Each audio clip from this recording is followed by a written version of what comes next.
ขยะขา เก็บ ย ขยะไปนะ ขยะนั่นคือแบบขวดนี่บ่ โอ้ยแบบเป็นมันกระสอบผักนะ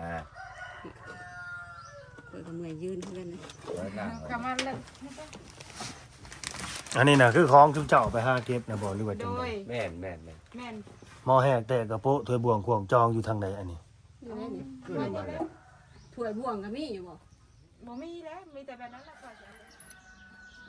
สบายดีสวัสดีพ่อแม่พี่น้อง FC ทักแพงเบิดผู้สู่คน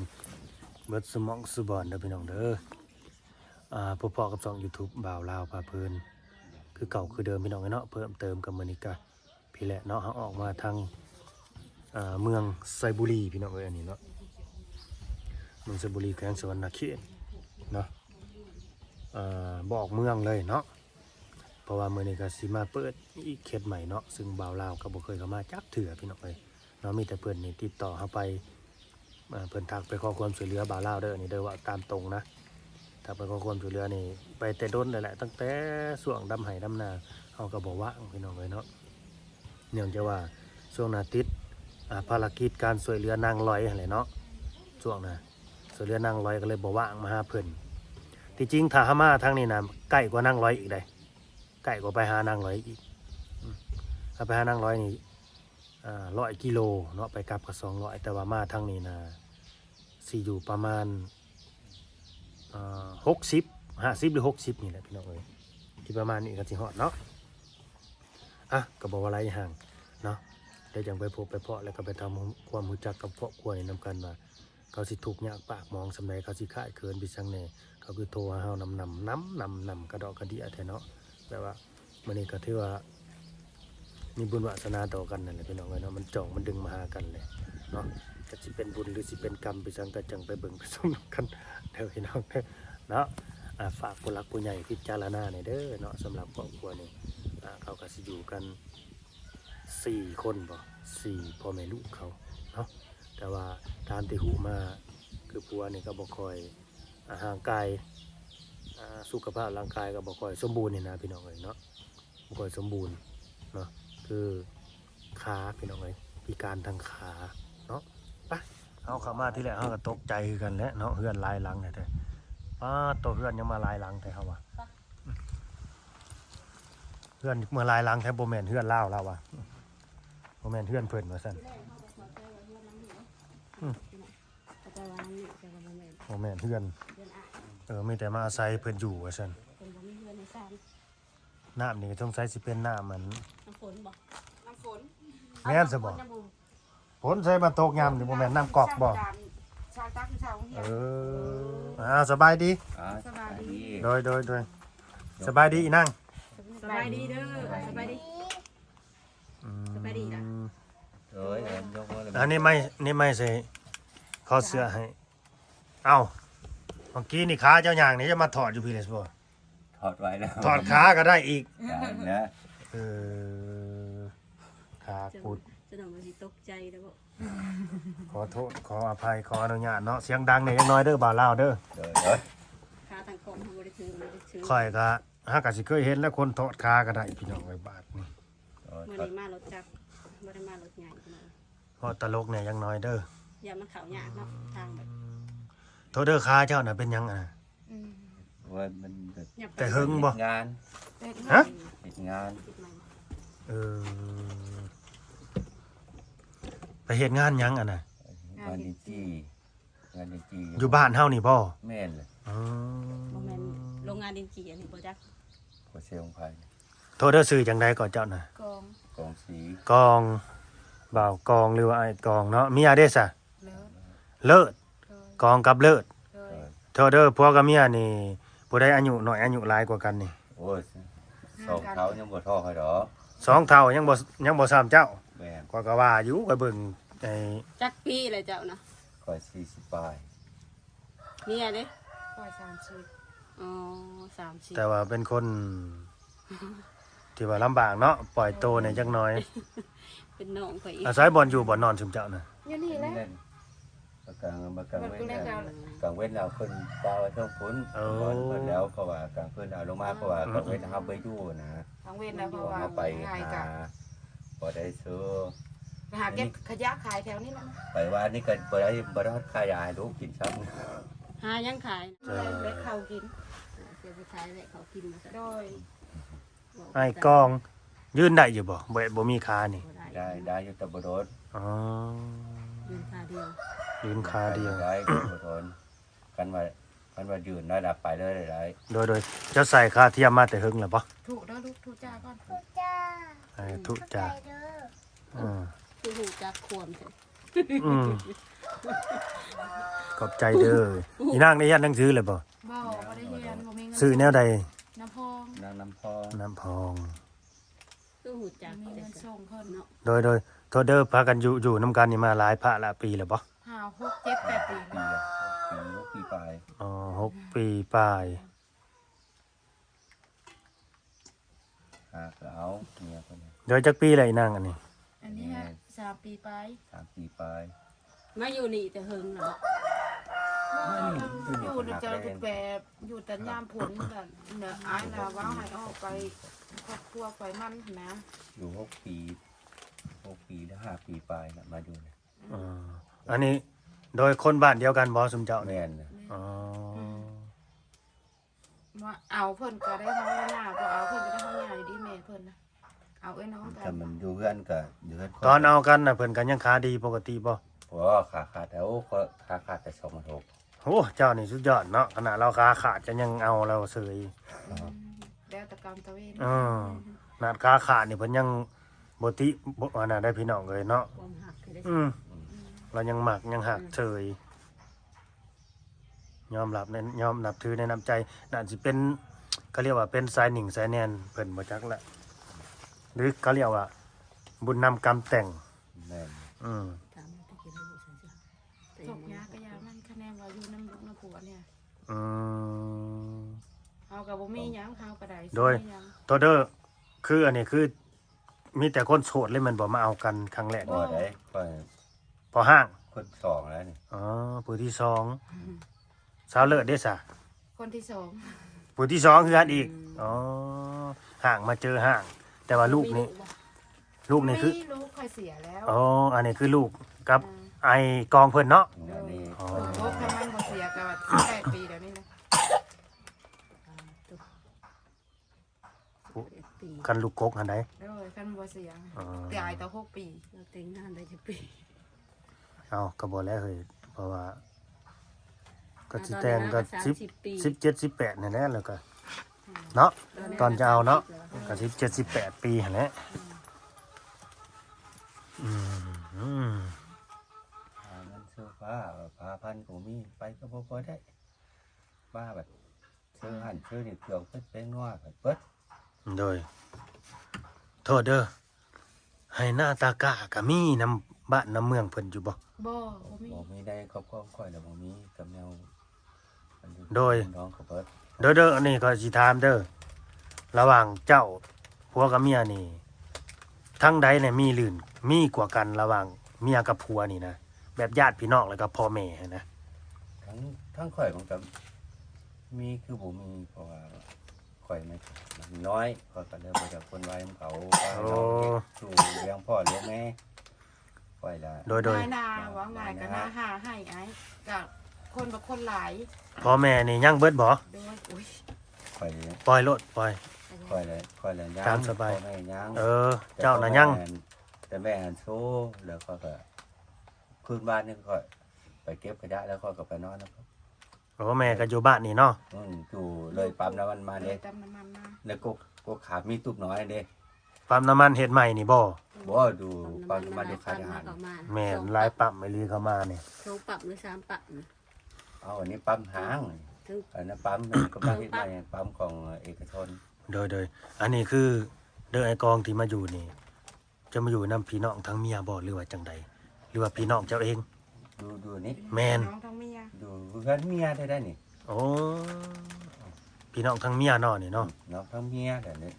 เล่นไปเลย โอ้นึกว่าพี่น้องเจ้าเองบ่แม่นเนาะ บ่ อ๋อ นี่เนาะเฮือนอ้ายนี่ก็เฮือนนั่นเอื้อยนั่นก็เฮือนเอื้อย มีแต่เอื้อยก็มาให้เจ้าอยู่นี่นะ โดย บัดเจ้าน่ะบ่มีหยัง บ่มีหยัง อันนี้ ดินตอนหนึ่งก็บ่มีบ่อยู่ บ่ นี่ บ ว้าวใส่ซ้ำเอามือนี่ก็ยังบ่มี พ่อแม่บ่ได้ปันให้บ่ ยังบ่ทันได้ปันพ่อแม่เสียก่อนนะครับปู่ยังก็ โอ้ ว้าวง่ายกับมันบ่มีดินว่าว้าวง่ายกับดินก็ซ้ำเดียวแล้วอันนี้ให้เอาแล้วก็ปล่อยเขาทำข่าวผู้ไป ตัว เย เด้อ อะ ตัวเด้อสาวเลิศน่ะมีพี่น้องจักคน 7 คน 7 คน ผู้เลี้ยงแม่บ่ ผู้เลี้ยงแม่แล้วก็ เลี้ยง เพิ่น แม่ เอาไปแล้ว ได้ดี แล้ว พี่น้อง ว้าง่าย 7 คน ยังให้เอื้อยนี่ล่ะได้เอื้อยก็ทกซ้ำเดียวกับกันนะเฮาก็ป้าให้เอื้อยนาหาให้ โดย หาไหนก็บ่กุ้มกินดอก มีหน้าหาให้ เออ พี่น้อง7 คนน่ะมีหน้าหาให้ แบ่งกันผู้ให้ก็ยังบ่พอ สร้างว่าแต่บ้านเนี่ยลูกผู้น้อยนี่จักเดือนเลยนี่ หากระสา 3 เดื เดื อ อน น ไป ปลาย เพราะมันคือใหญ่ ตัวบักใหญ่นี่ 3 3 เดือนปลายบ่นี่ โดย แม่ อ๋อแสดงว่าน้ำนมแม่ดี3 เดือนปลายตัวบักใหญ่พี่น้องเลยอืม ผู้หญิงหรือผู้ชาย ใช่ ใช่ อ๋อผู้ชายเป็นหนึ่งชาย ตอนที่เจ้าโตไปหาข่อยน่ะยังอยู่ในท้องแม่นบ่ โดย แม่น หาเด็กลูกว่ามาผู้ใหญ่อืม คอยไม่คิดว่าได้ซื้อปลาอยู่ได้ คือสิเลี้ยงง่ายเนาะลูกเพิ่นนี่หมอนี่ เมื่อใดลูกหิวแล้วก็ให้อยู่เพราะจังมาเฮ็ด ขนาดมันกินโอดกอย่าง รายได้ลักๆอาชีพลักๆแต่ละมื้อแต่ละวันนี่คือพากันไปเฮ็ดหยังนะสุมเจ้านะ เก็บข มั ยะ นบ่ได้มีการตั้งหลักแบบว่า มีหยังก็เฮาก็ไปอันนั้นเพราะว่าเฮาก็มันบ่มีที่ดอกเพราะว่าการตั้งหลักก็มันก็บ่ได้ หักไปนี่ไปนํกันบ่หรือว่าผัวไปผู้เดียว ไปนํกันมานํกัน โอ้ ลูกได้สบาย ลูกคนก็เอาไปน้ำ โอ้ได้น้อยแล้วไปนำเลย โดย กันบ่มันยากก็ไปผูกอู้ไว้ในห้องนั่น พากันไปแบบใดเวลาไปนี่ ย่าง ย่าง ยากไปบ่ มีรถไปก็ขอลัดรถเข้าไป อ๋อบ่ได้มีล้อมีหยังเข็นไปบ่สุกไปบ่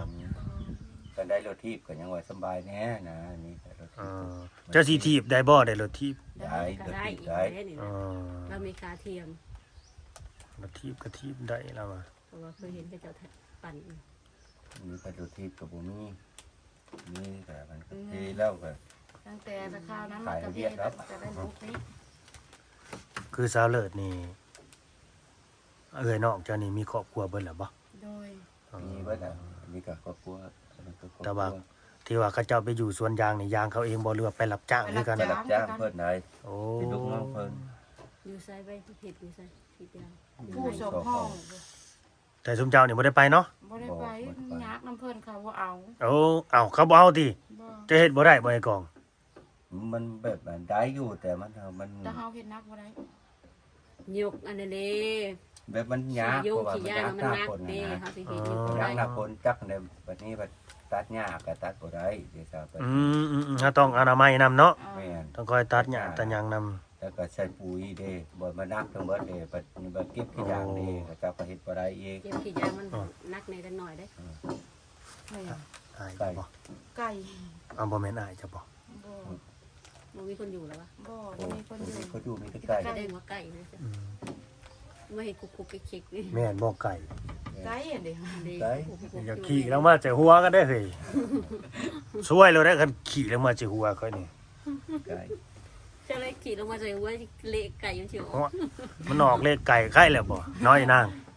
แล้วหัวแต่มันออกเล็กสิงไงเพิ่นนี่บอกมันดูน้ำรถพวงเลยครับ อยู่ พวงมาตักของมัน เก็บ ค่ะ กระสอบเก็บข มาย ะ ดอมแมลงซื้อให้เฮาได้เด้อว่ะ อืม เราจะได้สิ่งนี้เกิดเลยว่าบ่ได้สนใจแล้วบ่ได้ซื้อ โอ้ ออกไปถามเขาออกเล็กสิ่งดีโย บุญมีแต่กำบังเนาะ โดย บุญมีแต่กำบัง เฮาบ่ ไป มี แบบ บ่มีเงินแน่ บ่ได้ มีเงินซื้อเนี่ย โทษเด้อซุมเจ้าน่ะ บ่ได้ค่อยดีเลย มีหยังเป็นชิ้นเป็นอันอยู่บ่ของเจ้าของนี่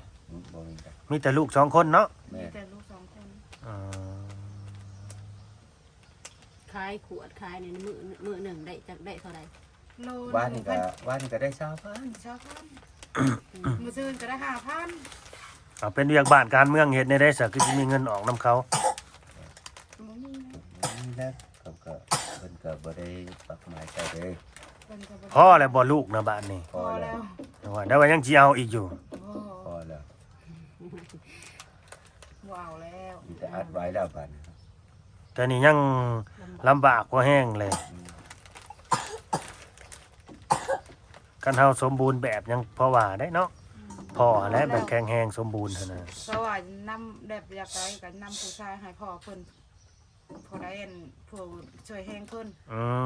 นำผู้ชาย โดย ได้สมใจเลยบาดนี้พอเลยใหญ่ไว้เด้อบางงามเอื้อยซื้อน้ำพองน้องซื้อหยังบาดนี่ สมปอง สมปอง น้ำทองสมปอง ซื้อม่วนนี่ลีเนาะสมปองให้ได้สมใจเด้อบางงามสมใจพ่อ ชา เจ้าถอดมึงดูนี่เจ้าว่าคลิปข่อยสิกรีดเหลืองบ่จังเนาะเจะสิไปเอาลายไก่ซะบ่ โดย ใช่เจ้าถอดเบิ่งขาเทียมเจ้าแล้วก็เจ้ายืนแล้วก็จับขานำ FC เพิ่นเบิ่งเจ้ากระสู่ชีวิตน้อยกองเนาะ แน่น่ะสู้ว่า เท่าได้ขาเทียมนี่ขาเพิ่นน่ะนะบ่ ขาเพิ่นแบบบ่คันว่าลงเปล่าคันว่ามันเพิ่น เป็นขาโครงการบ่ แม่นอยู่สวัสดิ์นี่นะ อ๋อ ไปก็มัน ไปกับเพิ่นผู้ละ ลงไปช่วงเรื่องครับเพิ่นว่า มันบ่มีงบและก็บ่มีอุปกรณ์ โอ้ ทางเบิ่งเงินเดือนทกว่าทกตั้งที่ถามก็เลยไปโทรไปถามเลย อืม จะให้ลงมาเอา ไปเฮ็ดโรงงานดินจีเนาะ โดย เครื่องตัดซะบ่หรือว่าเนี่ย แม่น เครื่องตัดเหยียบห ห มู มูและหมูจี้และตัด ขาดเลยซะบ่ ขาดคือว่าบอกง่ายๆกะ ขาดเป็นบ้านคือเขาตัดกันปลาข้อแกงไงนะ เอาปานนั้นเลยติ อ๋อมีแต่หนังห้อยไว้เป็น คือว่าปลาคอบ่ขาดตัดหาย อ๋อ เป็นตาเงี้ยเลยเด้ ทางโรงงานเขาบ่ได้เยียวยาเจ้าเนี่ยบ่ บ่ ช่วงน่ะเขาบ่ได้ซอยหยังบ่ บ่ซอยจะแบบพอได้แต่ตุนเดาเว้าความกันนะ อ๋อ ว่าให้3 ล้านเท่านั้นละ ให้3 ล้าน ให้3 ล้านแล้วก็ดีก็ดูหันบ่ดีก็ดูหัน เฮ้ยโรงงานนี่เป็นของลาวบ่หรือของเวียดของจีน ของ ของ เรา ลาว โอ้คนลาวเนาะ อืม แต่เก่าเขาต้องมีเงินเยียวยาแล้วก็ต้องดูแลเฮาไปสิว่าจักปีก็ว่านะพี่น้อง ว่าค เอ้ วาย มเมากับมันก็บ่แพ้เพิ่นนะเนาะเฮาแบบผ่ามือเปล่าเนาะ คนธรรมดา เข้าไปได้กับมือเฮาแบบผ่ามือเปล่าไปสู้เขาก็บ่นี่ได้กระทึกเบิดสำแนวแนวเขาทางไป เจ้าเฮ็ดได้มันจังไปตัดนะ เอาแบบเหยียบกินเอาเหยียบกินลงครับ เหยียบดินแล้วสิหุ้งหมูหุ้งแวก เขาก็บ่เคยเห็นเนาะจังมันเป็นจังไดบ่เคยเข้าไปเฮ็ดเวียกในโรงงานนั่นก็เลยบ่ฮู้ อืม ว่าเครื่องจักรเครื่องโม่เขาเป็นจังใดคันผ่านมากก็ถึงขันชีวิตเนาะตัวนั้นเนาะ แม่น ยังว่าง่ายว่าโคลญะนั้นยังน้อยหนึ่งบ่ถึงพี่ กับเผาเกียร์รถ10ล้อ อืม เครื่องโม้ก็ ดีแต่ว่าบ่เข้าเบิดสองขาเนาะ แม่น ข่าวสองขาแล้วก็บ่ได้เมียนะหมู ไปผ่านได้เนาะเข้าขาเดียวเนาะแม่ แต่เฮาเหยียบลงข้างเดียว อ๋อ เหยียบข้างเดียวเดี๋ยวไปลงสอง เหยียบสองก็หมดแล้วตัว บ่สรุปเลย ตามหลักนี่ โอ้ชะลกก็เป็นเดือนยังได้ฟื้น บัดเงินไปหักทรงหักษาได้ใส่กล่อง เงิน เขาซอย บ่ แต่ไปเข้าห้องหมอประมาณจะแค่ก็ ค่ายงค่ายาค่าปัวก็ซอยเบิดแม่นบ่ ค่าปัวก็จะว่าความกันก็ว่าแล้วมีแต่3 ล้านนั่นแหละ อ๋อ ค่ากินค่าอยู่ไปดูใน3 ล้าน สีดีสีเศร้าก็อยู่ในหัน3 ล้านความหมายคือแล้วเขาให้3 ล้าน ตามหลัก จบ นี่ว่าเราต้องได้30 40ล้าน50ล้านก็ว่าไปแล้ว มัน ชดเชยนำ บอกกับโปแกเขา บ่ได้ดอก30-40 ล้านขนาดเหยียบคนตายยัง30 ล้านตะกี้นะ กูมื้อนี้มันบ่ได้ดอก เอาเราก็ตะกี้เลยสิจะปีเลย แล้วมันก็ซาวปลายปี 2.6มันเกือบ20กว่าปีนะมั้ย โอ้แต่2006เนาะ เดี๋ยวว่าชีวาได้สิ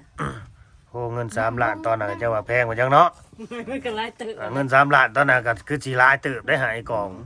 กับ100 นี่ครับ เออแม่นเป็น20ปี20กว่าปีแล้ว สาวปลาย ใช้เจ้ายืนมึงดูหายกล่อง ยืนกับขาจะมึงดู ติดบ่ บ่ฮู้ติดบ่ติดก็มันฮู้ไป เดี๋ยว เออยืนได้แต่แบบนี้เนาะเดี๋ยวเบังกล้องเนี่ยพี่น้องเอ้ยคนขาเดียว ยืนเพิ่งเลยละ ลงมานั่งบัดนี้คนขาเดียวพี่น้องเอ้ยนี่ขาที่2กับพี่ อุสมบูรณ์ ด้วย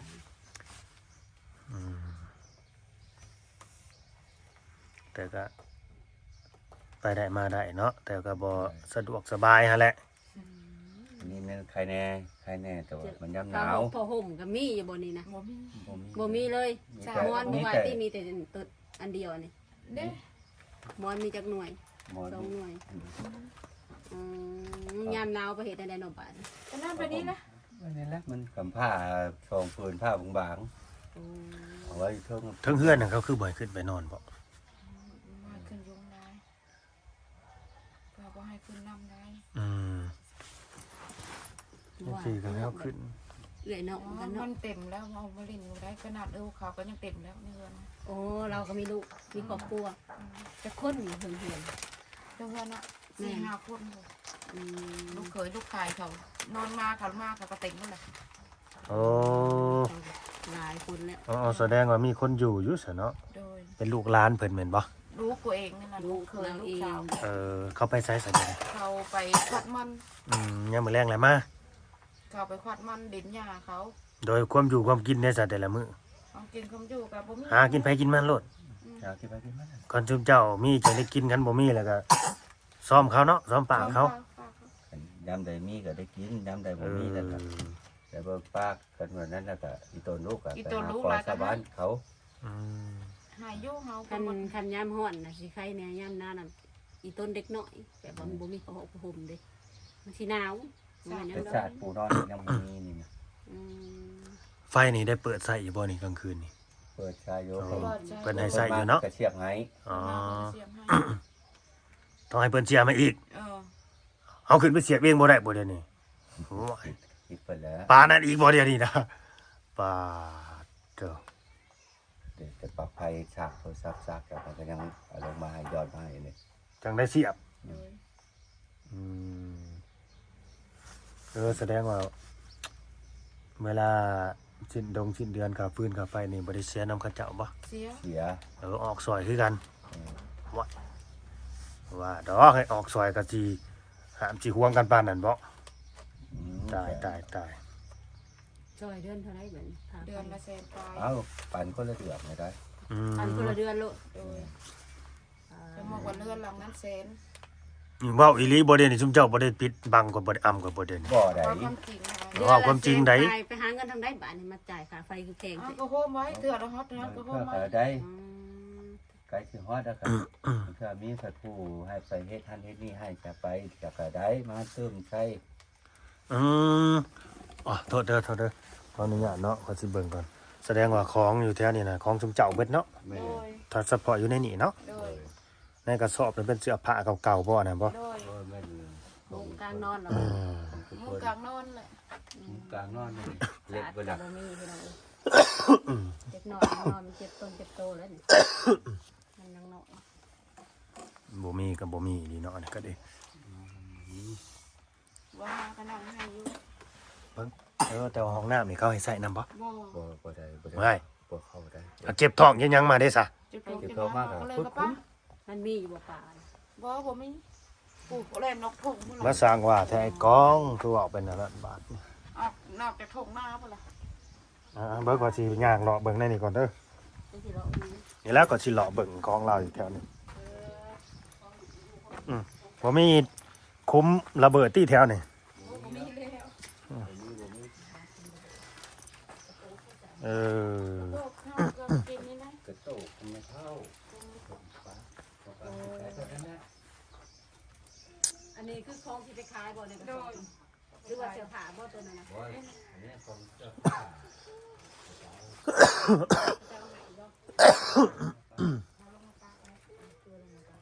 เพราะว่าขยะคนจะลงไปได้ เขาจะไปกิน โอ้เดี๋ยวไปถิ่มก็เลยลงไว้ก่อน แมลงเพิ่นก็ลงมา อันนี้คือเสื้อผ้าที่เจ้าลงทอนได้นี่บ่ ตัวนั้นนี่แหละ ไผเฮ็ดให้อันนี้หานี่น่ะบ่อยู่ ส่วนแรกเห็ด ก็เดี๋ยวเห็น อืม งมเห็ดมีนอนแล้วที่เห็ด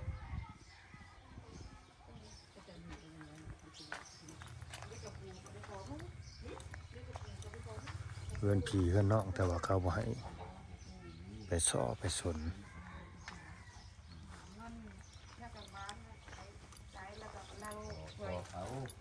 เฮ็ดหยังแกะนี่ใหญ่ละ นอนลงนั่งลงนั่งลง ไอ้กองเสานี่ของไผสะเสาเฮือนนี่คือหลาย เพื่อนนั้นนะปูกระต๊อบน้อย อ๋ออันนี้เขาเจ้าบ่ได้ใส่แล้วแม่นบ่ ไปใช้ในเสาก็ตักนี่เขาต้อง อันนี้บ่ อ๋ออันนี้เป็นเสาต่อบ่ โดย แม่น เขาสิไว้ต่อเสาปูนน่ะบ่ ได้เสาเพื่อดังใจ โอ้ ตัวนี้ อ่า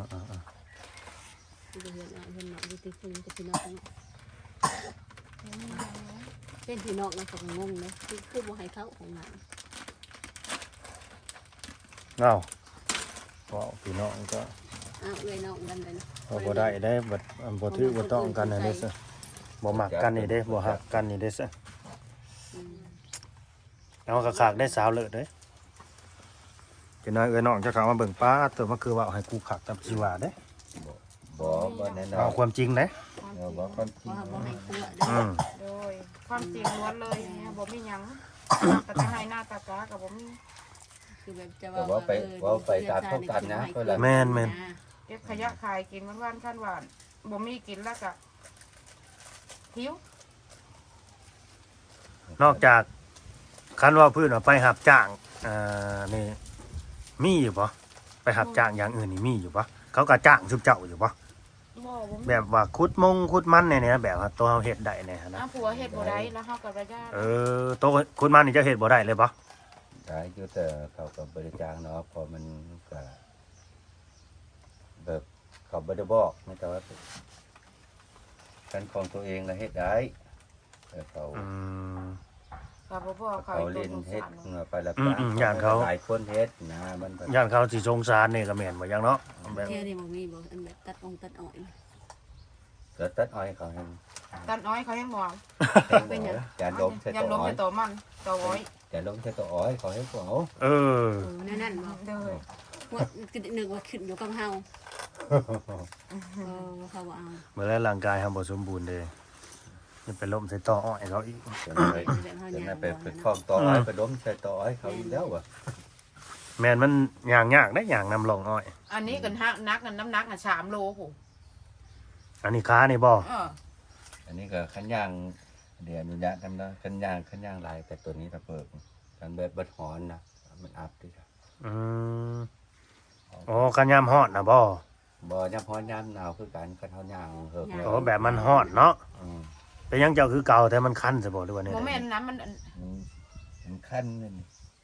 มันอันนั้นล่ะมันเวลามันฮ้อนมาแล้วมันแดงอันนี้แล้วก็แซ่บแล้วก็คันล่ะ แบบเฮาย่างหลายน่ะบ่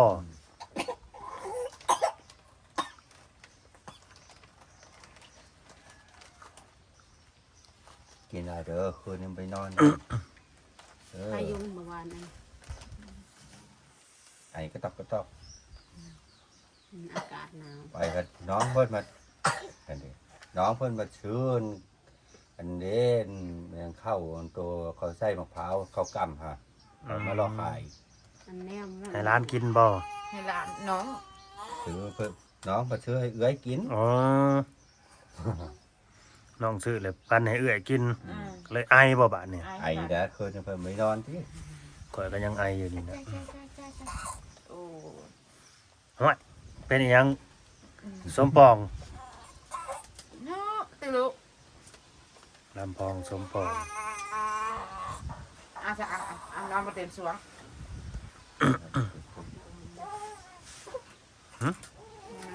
แล้วติด ก็โอ้เนาะต้นทุนคนเฮามันบ่คือกันพี่น้องเอ้ย เสียในหลายๆยามให้ยามหน้ากะ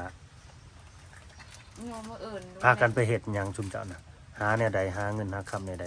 ช่วงยามหน้าน่ะ ยามหน้ากับไปรับจ้างเขา ยำหน้ากับเพิ่น ดำหน้าก็ได้บ่เจ้าก็ดิ โอ้ บ่มีแต่ให้เมียเดินเจ้าก็ อ๋อ จ้างยำหน้าเจ้าก็จ้างกะ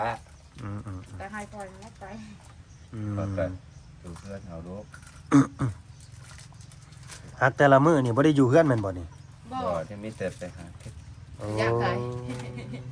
นี่ก็คือแบบมีนัดกันซื่อๆได้นี่เนาะ โดย แม่ กันว่าจะกันไปแล้วนี่ ไปแล้ว ก็ท่าน ไป ไปฮอดไสนี่ไปแต่ละมื้อนี่ เห็นบ่ ไกลสุด เห็นบ่ลานมัน โอ้ไปฮอดลานมันพุ่นบ่ ลานมันตัวทางคด ฮอดเห็นแต่ลานมันใหญ่พุ่นเด้ที่เขาซื้อมันหลายๆน่ะ ด่วนใน อันนั้นแหละ พักโดนพักปล่อยห้วยขึ้นไปหันเดย อ๋อๆคือซุมเจ้าเก็บอิหยังได้แล้วไปขายอยู่ไสนี่ รถเขามาเอา เขามาเอาทุกท่าน อืม เก็บอยู่นี่ก็ไปขายอยู่หั่น อืม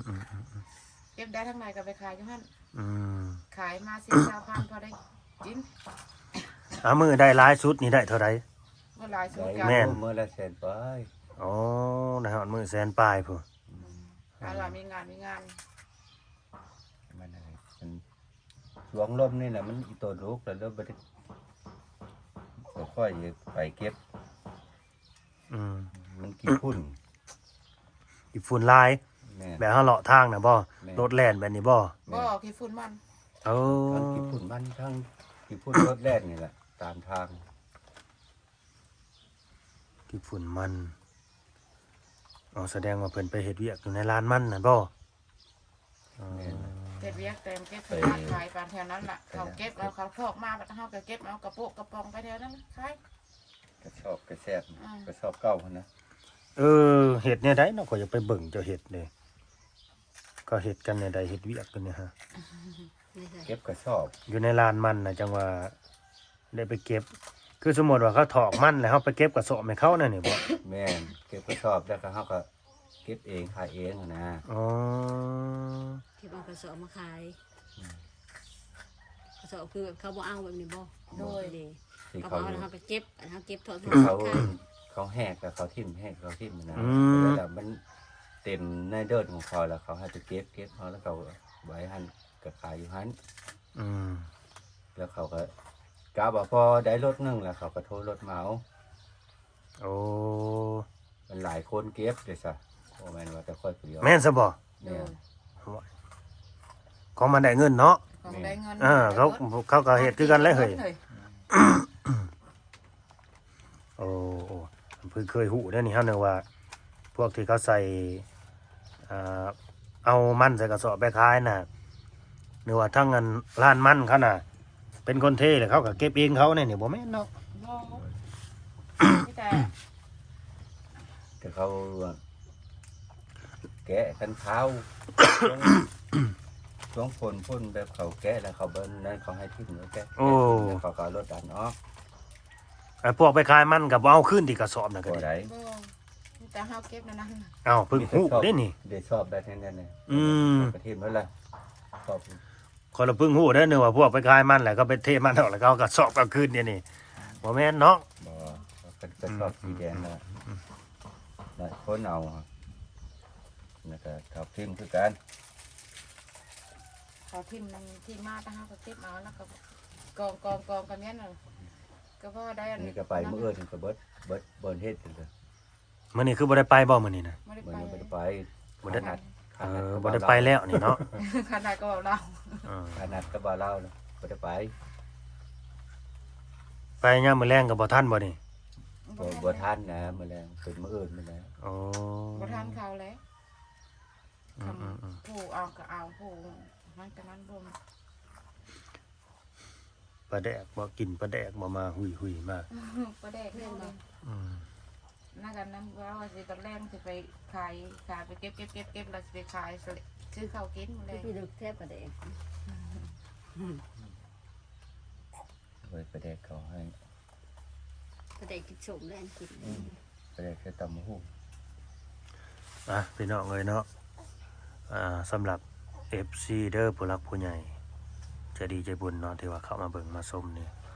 ถ้าเกิดว่าผู้ใดเนาะพอมีกำลังอยากช่วยเหลือหรือว่าเป็นต้นทุนเนาะให้เขาเจ้าได้ดำรงชีวิตสู้ชนต่อไปนั่นแหละเนาะก็ได้มีกำลังใจหรือว่าสิเป็นพวกคือเขานี่ก็ซื้อกินตลอดเหมือนปะ มื้อแรงก็ ได้ มื้อ ไป แรง ขอ ข้าวน้ำสัมปลาพี่น้องเลยเนาะข้าวสารอาหารแห้งไปขอกินข้าวก็ดี ขอกิน มื้อแรงนี่ก็บ่มีแล้วมื้อแรง อ้าวมาแรงก็บ่มี แมลงนี่ก็ไปหาคอถ้าต้องบ้านมากิน หามื้อเช้ากินมื้อแรงแบบนี้บ่ซุมเจ้าน่ะ มื้อใดอดก็บ่ได้กิน อ บ่ได้บ่มี หากินไปวันๆเนาะ หาเป็นไปวัน หากินซื้อมื้อซื้อวันก็แม่นมื้อใดโชคดีเนี่ยก็ได้มื้อดวงบ่ดีเนี่ยก็บ่กุ้มกินบ่พอกิน ๆนั่นคือเมื่อบ่ได้จักอีกก็มีได้ไปเนี่ย แม่นบ่ แม่นนะชองมื้อ3มื้อก็บ่ได้ก็มี โอ้ นั่นคือเอาไปพัดพออีตนชองน้อยนี่พัดเป็นข้าวพัดข้าวนี้มาขายเขาคนอื่นเขาก็ซื้อข้าวพัดให้2อันเนี่ย2น้อยนี่นะ โดยกินข้าวผัดแล้วบ่หมอน่ะก็ดี โดยกินข้าวเม็ดแล้ว โอ้3 เดือน ผมบ่ไหวได้โตบางใหญ่เลยสปอร์มันยังใหญ่แล้วอย่างตัวใหญ่นำกินเก่าเม็ด 3 เดือนกินข้าวเม็ดพี่น้อง เฮาบ่ย่ำบ่ได้เพิ่นก็ย่ำบ่ได้ ก็เลยว่า แขวเจ้าคือไปเบิดแหละก่อนเนี่ยถ้ามันเป็นแนวใด เจ็บแม่งบ่ ก็แม่น แค่แม่ เจ็บแม่ง อืม เฮาย่ำบ่ได้เพราะแค่แม่เฮากินหยังเฮาก็ยะ ว่าจะคือบ่ต้มให้กินกันเจ้าหยังบ่ได้ต้มข้าวเด้ หนูกิน2หา บ่ เฮาเฮ็ดแล้วแต่นึง อืม ต้มให้กินก็บ่กินย่ำป้อนก็บ่กิน กินข้าวเม็ดเลย เพิ่นนั่นแบบย่ำข้าวเม็ดย่ำแบบใส่กับอาหารน่ะใส่เนึ่งน่ะกิน คันต้มข้าวแบบต้มใส่เด้ใส่ผักใส่พวกของกินนั่นน่ะ เฮ็ดแล้ว เฮ็ดแล้วบ่ เฮ็ด กิ แล้ว น บ่ กิน กินตายยาดีแล้วจะมันกินง่ายๆมันกินข้าวเม็ดโลด อืม บ่อยากโซแม่เด้พวกนี้แล้วก็3 เดือนกินข้าวเม็ดครึ่งหูได้นี่พี่น้องเอ้ย คนแรกแล้ว พวกนี้ก็ใช่จะ คน ได้ แรกแล้วบางคำบัก กิน ส้ม ข้าว ป เม็ อ ด ง เลยอันนี้ก็ได้ อืม เฮาบ่ได้ย่ำให้เขากินนะ เลี้ยงง่ายเนาะโอเค แม่นก็ตามนั่นแหละพี่น้องเอ้ยเนาะเอาก็สิได้จบคลิปนี่แหละมันก็ยาวแล้วครึ่งชั่วโมงเข้าไปเลยพี่น้องเอ้ยเนาะได้แต่เป็นกำลังใจให้เพิ่นสู้ต่อไปเด้อไอ้กองกับสาวเลิศเพิ่นเนาะขอให้มีผู้รักผู้ใหญ่เพิ่นมองเห็น เรือ ให้การช่วยเหลือซุมเจ้าเด้อเนาะเป็นพวกข้าวสารอาหารแห้งอะไรพี่น้องเอ้ยเนาะแล้วก็เงินทุนนั่นแหละ มีหยังจักอย่างเลยพี่น้องเอ้ย บ่ได้มีหยังเลยมีแต่แบบนี้แหละเคยเห็นนี่แหละ สาดผู้นอนก็บ่มี บงก็เคยเห็นนี่แหละ อื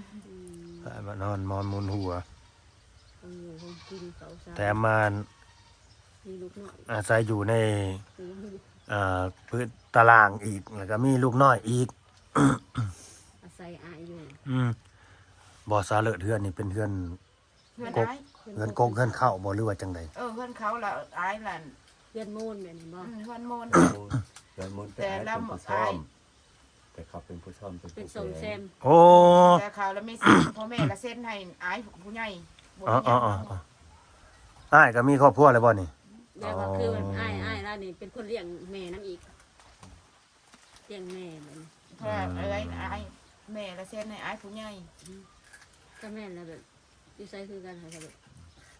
แล้วเฮาแล้วมันมีหยัง ใครเป็นคนเลี้ยง เพิ่นเซ็นให้แต่เพิ่นยังเพิ่นบ่ โดย เจ้าก็หับหูนำ หาผู้นำกับบ่ปากแล้วคำเฮายังน้อย อ๋อตอนนั้นเจ้ายังน้อยบ่ อายุประมาณ18ปี ก็บ่มีสิทธิ์หยังเลยเนาะมีแต่ฟังผู้ใหญ่เพิ่นอย่างเดียว แต่ทางเป็นเว้า อื นะ ม แล้วก็บ่แม่ก็สิคิดว่าใครเลี้ยงก็สิให้ผู้นั้นแม่นบ่นั่นแหละโอเคสิโมงหนึง ตามนั่นแหละเนาะสู้ๆเด้อเนาะ อันนั่นแหละ เป็นกำลังใจให้พี่น้อง แต่ เล ว่าย ดินดอนตอนหญ้าพวกนี้น้ำโมไปมากก็คิดว่าเลี้ยงลูกใหญ่อยู่บ่เฮาเอ้ยมา2คนเฮาให้ แม่นเวลามันเจอทางตันได้ซะเนาะบ่ว่าไผแหละ ก็เนาะ อืม ขอ ท่อและแบบว่ามันบ่มีหยังเลยสักอย่างน่ะนะ อย่างคว้าใช่อย่างก็บ่ได้ แม่น เขาหนังจำปลาเลี้ยง คันบ่ถือไผก็บ่ฮู้ได้สถานการณ์แบบนี้นะ แม่น มันต้องเจอกับเจ้าของ ลูกก็ยังน้อยแบบนี้ คือท้อไปทุกอย่าง อืมท่อหั่นแหละเฮาบ่มีต้นทุนหยังเลยสักอย่างอะนะ กันที่คว้าใช่เนื่องกับวิทย์เนื่อง ขายแม่นลูกมึงเลิศกับทางบ้านขายทิ้งซะทอมึงผู้เดียวอ่ะเดี๋ยวต้องเลี้ยวตัวลูกต้องมึงกับลูกนะ เขาให้ขายเลย มันบ่ยอมขาย อ่า ทุกข์กับยาเฮาก็ขอเขาบ่ขอไผก็ย่าเฮาเลี้ยงในชีวิตของเฮาเอง เลี้ยงไปตามมีตามเกิดเนาะ โดย มีกินก็กินมีอดก็อด บ่อดก็อด สงสารแต่ลูกและสาวเลิศเลย ทิ่ม บ่แหนมตัวนี้ กินเด้อ บ่แหนมตัวนี้ฮะ เบื่อเด้อ ตัวนำให้กินเด้อ สิเบื่อ พอแห้งแล้วไปกิน สู้ๆต่อไปโดยสำบายดีสบายดี สบายดี โดยบ้านนี้ขอไหมค่อยขึ้นในกอง อืม เนาะ พี่น้องเลยเนาะก็คือว่าจบลงไปเนาะสำหรับเคส4พ่อแม่ลูกเพิ่นเนาะพอก็ร่างกายบ่ค่อย คือว่าซ่า ร่างกายก็บ่สมบูรณ์พี่น้องเลยเนาะแต่ก็บ่ได้อยู่แต่เช้าหาเงินบ่ได้เลี้ยงปากเลี้ยงท้องว่าซั่นโอ้ชีวิตเขาก็น่าเวทนาน่าสงสารพี่น้องเลย มาอาศัยอยู่นำ พี่น้ำหนองเนาะแต่ก็แบบเฮาคล้ายๆว่าหายใจห่วมหูดังเพิ่นนะเฮาสิเฮ็ดหยังก็บ่ได้เนาะต้องอยู่ในกรอบพี่น้องเอ้ยเนาะอยู่ในกรอบหั้นนะของทุกสิ่งทุกอย่างนี่ก็เขาบ่ได้มีหยังเป็นของเขาสักอย่างเลยเนาะแม้แต่รถถีบคันหนึงเนาะสาบานอนมอนุนหัวก็จักซ้ำใด ถ้าเกิดว่าผู้รักผู้ใหญ่เด้อเข้ามาเบิ่งมาชมเนาะเกิดความเมตตาสงสารเนาะอยากช่วยเหลือเขาเนาะสิเป็นข้าวสารอาหารแห้งหรือว่าเป็นเงินเล็กๆน้อยๆก็ได้เด้อพี่น้องเอ้ยเนาะพอได้ให้เขาไว้ซื้อข้าวซื้อน้ำหรือว่าซื้อข้าวต้มขนมไว้เป็นค่าหืดค่ายาให้ลูกเนาะขอบคุณ FC เด้อที่เข้ามาเบิ่งมาชมฝากกดไลค์กดแชร์กดติดตามพี่น้องเอ้ยเนาะอยู่ดีมีแรงหักแพงแบ่งปันกันเด้อเนาะสำบายดี